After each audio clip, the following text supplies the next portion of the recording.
Halo pemirsa, berjumpa lagi dengan kami di One News International TV One News.com. Amerika Serikat dikabarkan menolak memberikan visa kepada Presiden Otoritas Palestina Mahmud Abbas dan sekitar 80 anggota delegasinya. Hal ini membuat mereka batal menghadiri sidang umum PBB di New York pada September mendatang. Informasi lainnya pemirsa, Cina mengecam latihan militer gabungan antara Filipina dan Australia yang baru saja berlangsung.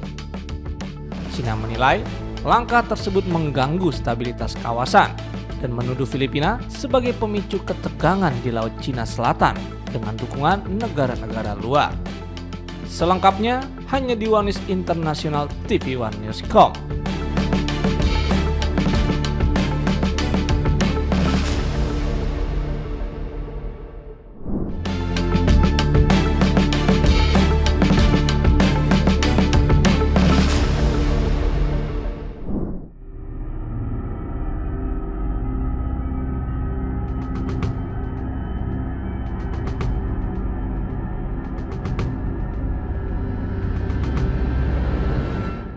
Amerika Serikat melarang Presiden Otoritas Palestina Mahmud Abbas menghadiri sidang umum PBB di New York pada September mendatang.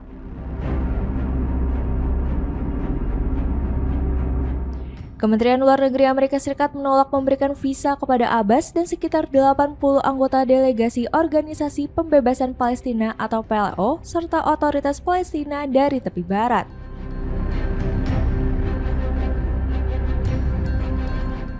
Padahal, Abbas dijadwalkan hadir langsung dalam forum tahunan itu sekaligus mengikuti pertemuan tingkat tinggi yang digagas Perancis dan Arab Saudi yang dihadiri oleh Inggris, Kanada, dan Australia.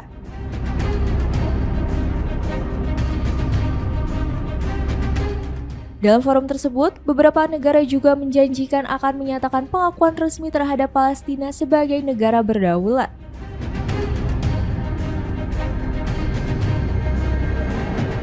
Keputusan Amerika Serikat memicu protes dari Palestina yang menyebutnya telah melanggar perjanjian Markas Besar PBB 1947 yang mewajibkan Amerika Serikat selaku tuan rumah membuka akses bagi seluruh diplomat asing ke Markas Besar PBB di New York.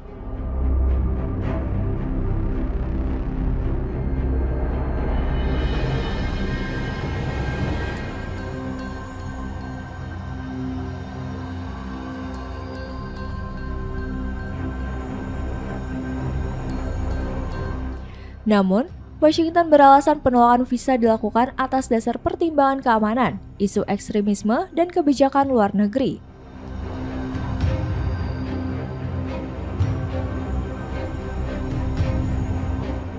Kemenlu Amerika Serikat juga menuding PLO dan PA gagal menolak ekstremisme serta mendorong pengakuan sepihak negara Palestina. Palestina membantah tuduhan tersebut seraya menilai proses negosiasi yang dimediasi Amerika Serikat selama puluhan tahun tak kunjung mengakhiri pendudukan Israel maupun mewujudkan negara Palestina merdeka.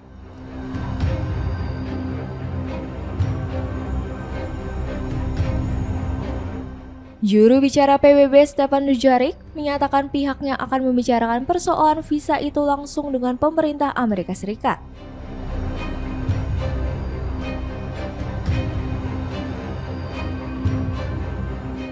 Dia juga mengingatkan bahwa Washington tetap terikat pada kewajiban internasional sesuai perjanjian PBB.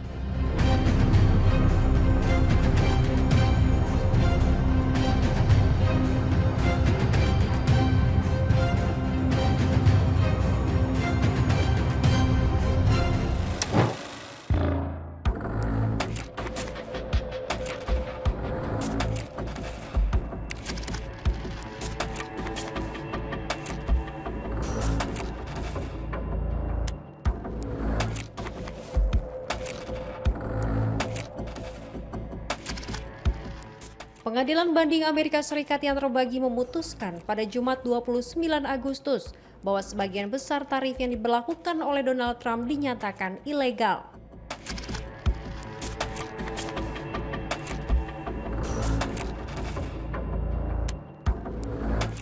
Putusan ini dinilai melemahkan penggunaan pungutan oleh presiden dari Partai Republik tersebut sebagai salah satu instrumen utama kebijakan ekonomi internasional.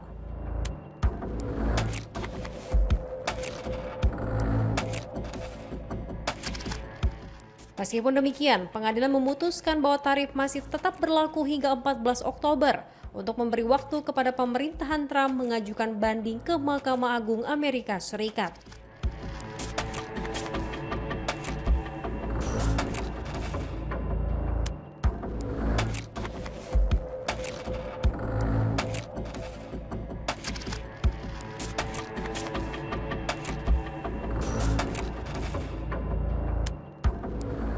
Melalui situs web Truth Social, Trump menyampaikan bahwa ia menilai keputusan itu tidak benar.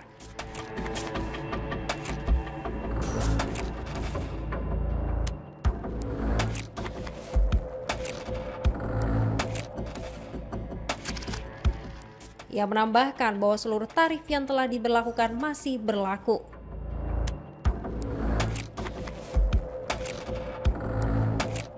Selama masa jabatan keduanya, Trump menjadikan tarif sebagai pilar kebijakan luar negeri dengan memanfaatkannya untuk memberi tekanan politik, serta merundingkan ulang kesepakatan perdagangan dengan negara-negara pengekspor barang ke Amerika Serikat. Tarif tersebut disebut telah memberikan pengaruh bagi pemerintah Trump untuk memperoleh konsensi ekonomi dari mitra dagang.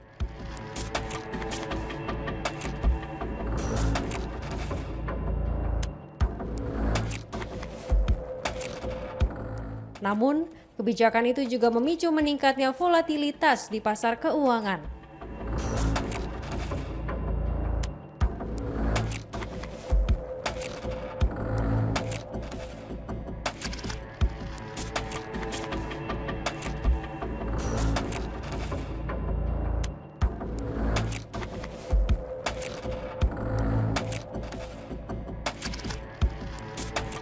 Dalam putusannya, pengadilan menyatakan bahwa undang-undang memang memberikan kewenangan signifikan kepada presiden untuk mengambil sejumlah langkah dalam menanggapi keadaan darurat nasional yang dinyatakan.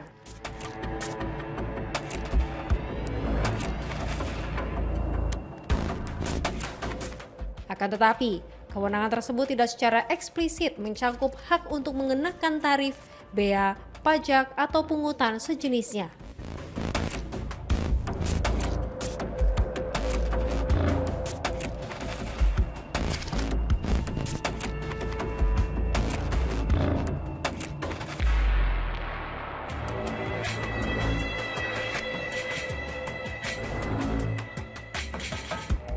Diketahui bahwa banyak negara mengalami kenaikan tarif oleh Donald Trump termasuk India.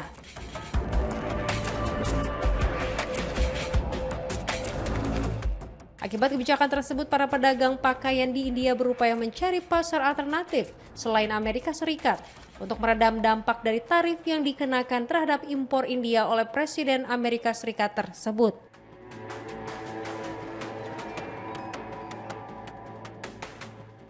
Tarif tersebut mencapai total 50% untuk sejumlah produk seperti garmen, permata dan perhiasan, alas kaki, peralatan olahraga, furniture, serta bahan kimia.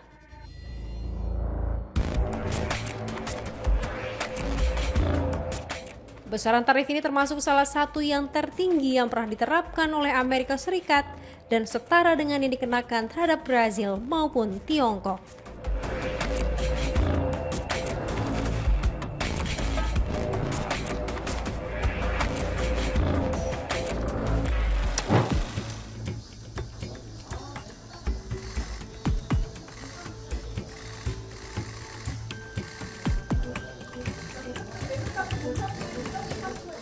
Jaksa penuntut khusus Korea Selatan pada Jumat 29 Agustus resmi mendakwa Kim Kon Hee, istri mantan Presiden Korea Selatan Yoon Suk Yeol.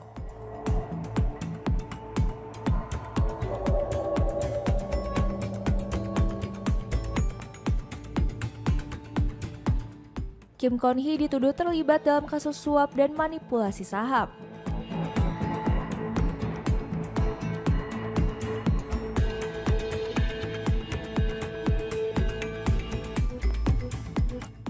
Menurut laporan Yonhap News Agency, Kim didakwa memberikan dana untuk skema manipulasi saham pada periode 2009 hingga 2012.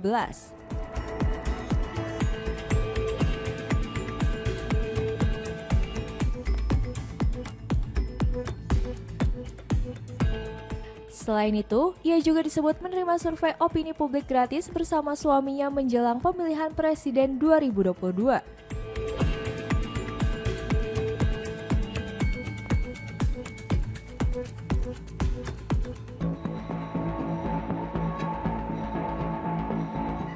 Sebagai imbalan, Kim Keon-hee diduga membantu pencalonan Kim Yong-sun, mantan anggota parlemen Partai Kekuatan Rakyat dalam pemilihan sela.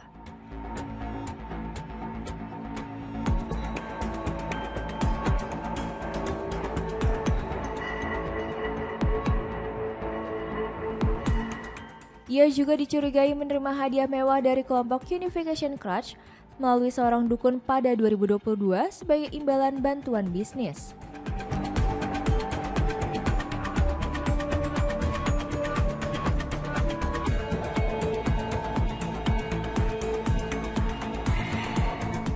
Dalam pernyataan resmi melalui pengacaranya, Kim menyebut akan menghadapi persidangan dengan tenang.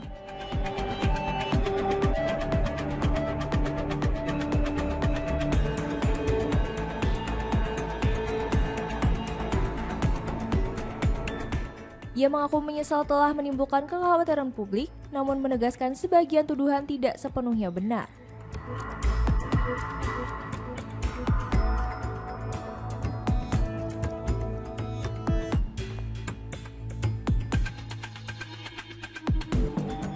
Dakwaan terhadap Kim diajukan 2 hari sebelum masa penahanan pra-persidangan berakhir.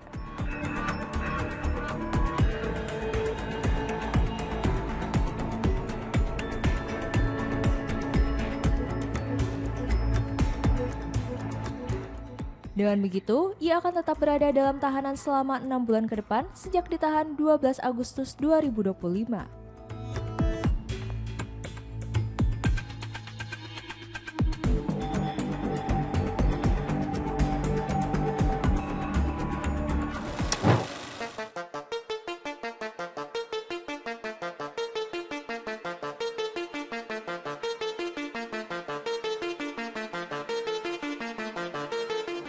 Serangan besar-besaran Rusia menggunakan rudal dan drone pada Kamis 28 Agustus dini hari menghantam ibu kota Ukraina, Kiev.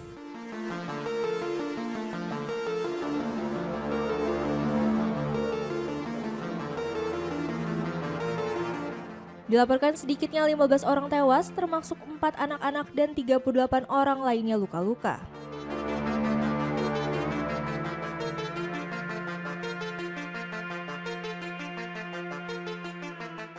Pemerintah Ukraina melaporkan sebanyak 629 drone hingga rudal Rusia menerjang sejumlah daerah termasuk Kiev.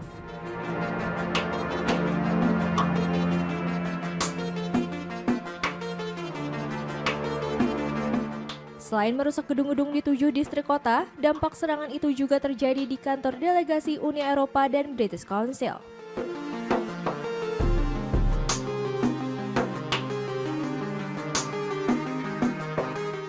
Rekaman CCTV dan laporan di lapangan memperlihatkan ledakan besar terjadi di berbagai wilayah kota.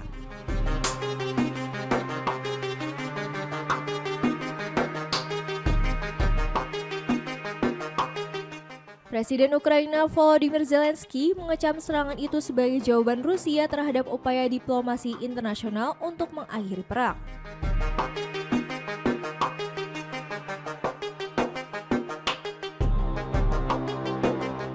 Ia menegaskan Rusia lebih memilih melancarkan serangan dibanding berunding, sambil menekankan bahwa Moskow harus bertanggung jawab atas setiap serangan dan korban sipil.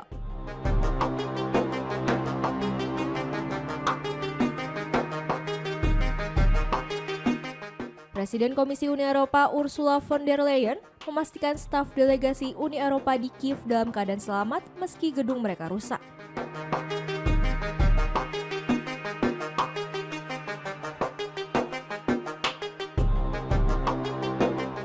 Ia menyuruhkan Rusia menghentikan serangan tanpa pandang bulu terhadap infrastruktur sipil dan kembali berdialog untuk mencapai perdamaian.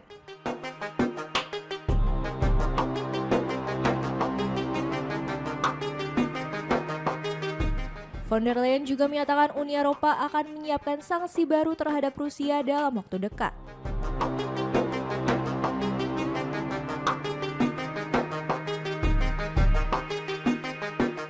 Sementara itu, Presiden Dewan Eropa Antonio Costa menegaskan Uni Eropa tidak akan gentar menghadapi intimidasi Moskow.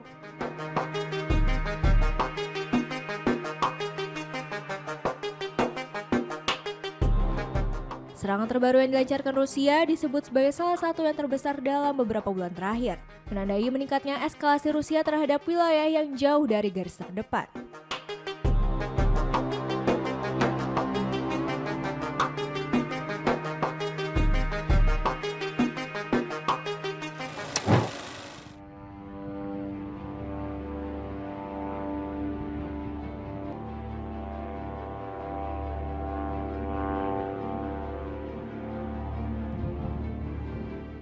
Tank dan pasukan Israel terlihat di dekat perbatasan Gaza pada Kamis 28 Agustus. Sementara kepulan asap membumbung dari wilayah tersebut. Pesawat tempur dan artileri Israel menghantam kawasan timur dan utara kota Gaza, seiring janji para pemimpin Israel untuk melanjutkan pencaplokan besar-besaran. Militer Israel menyatakan pasukannya kembali beroperasi di Jabalia dalam beberapa hari terakhir untuk menghancurkan terowongan dan memperkuat kendali wilayah. Operasi itu, kata militer, akan memungkinkan perluasan serangan ke area lain serta mencegah Hamas kembali beroperasi. Awal bulan ini, Israel telah menyetujui rencana merebut kota Gaza yang digambarkan sebagai benteng terakhir Hamas. Namun, serangan penuh diperkirakan baru dimulai dalam beberapa pekan ke depan, memberi waktu bagi mediator Mesir dan Qatar untuk mencoba melanjutkan perundingan gencatan senjata.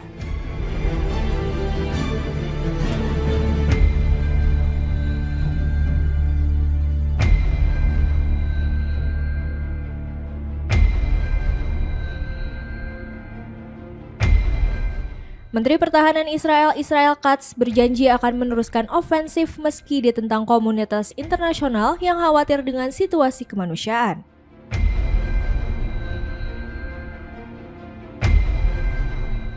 Ia bahkan menyebut kota Gaza akan diratakan jika Hamas tidak menyetujui syarat Israel untuk mengakhiri perang dan membebaskan seluruh sandera.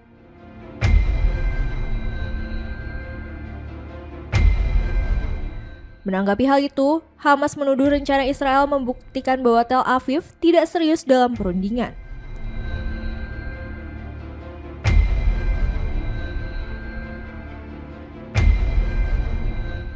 Hamas menegaskan bahwa gencatan senjata merupakan satu-satunya cara untuk membebaskan para sandera dan menyalahkan Perdana Menteri Benjamin Netanyahu atas keselamatan mereka.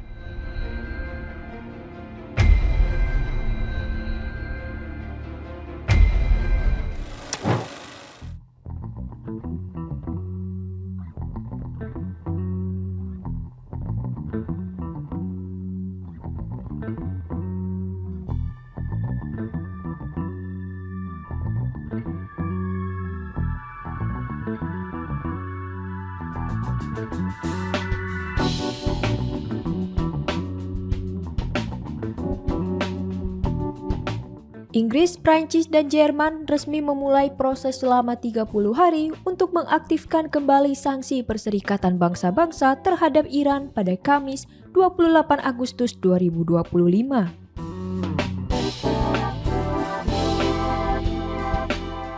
Langkah ini diambil menyusul tudingan pelanggaran terhadap Perjanjian Nuklir 2015 yang sebelumnya disepakati antara Iran dan negara lainnya.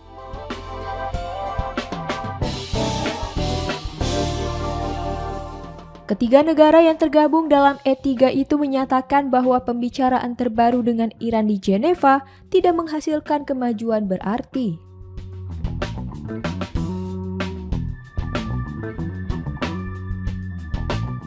Mereka menilai Iran tidak menunjukkan komitmen untuk mencapai kesepakatan baru, terutama setelah serangan Israel dan Amerika Serikat terhadap fasilitas nuklir Iran pada Juni lalu.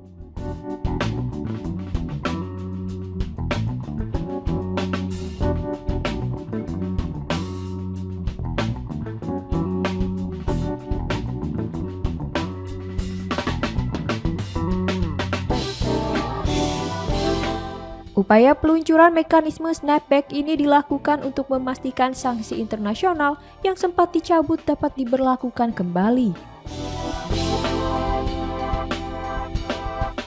Menanggapi hal ini, seorang pejabat senior Iran menuduh E3 merusak jalur diplomasi dan menegaskan bahwa negaranya tidak akan tunduk pada tekanan Barat.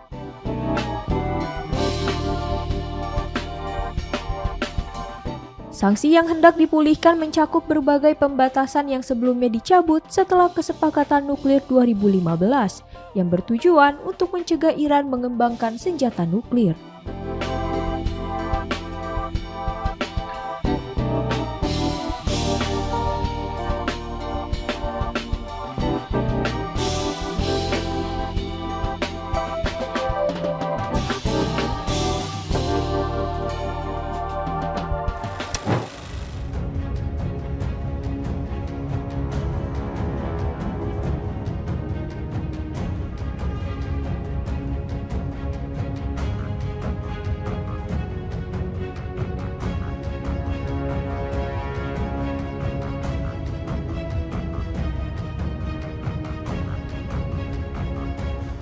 Kementerian Pertahanan Cina menyatakan penolakan terhadap latihan yang telah berlangsung antara Filipina dan Australia.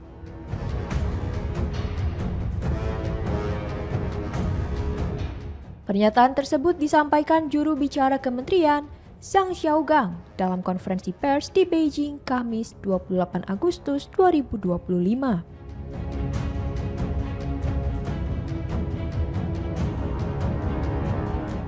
Latihan gabungan ini membuat Zhang menuding Filipina sebagai pihak yang merusak perdamaian di Laut Cina Selatan.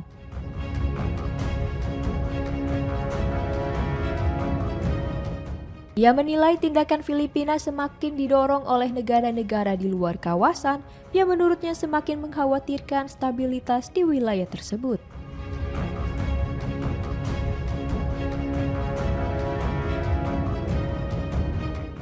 Zhang menegaskan bahwa langkah Cina dalam menjaga kedaulatan wilayah dan hak maritimnya sah secara hukum dan akan terus dilakukan secara tegas.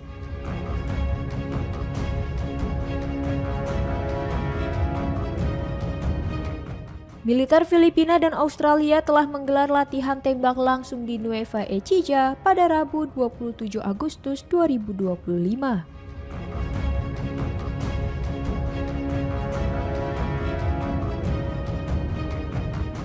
Menurut Filipina dan Australia, hal itu merupakan bagian dari peningkatan kerjasama pertahanan di tengah meningkatnya ketegangan dengan Cina di kawasan Asia Pasifik.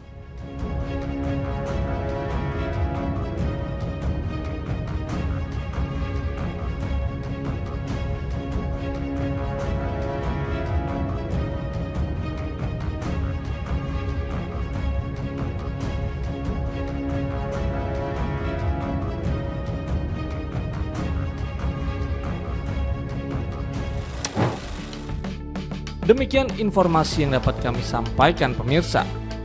Terima kasih telah bergabung bersama kami. Sampai jumpa di One News Internasional berikutnya setiap pukul 8 malam hanya di kanal YouTube TV One News Corp.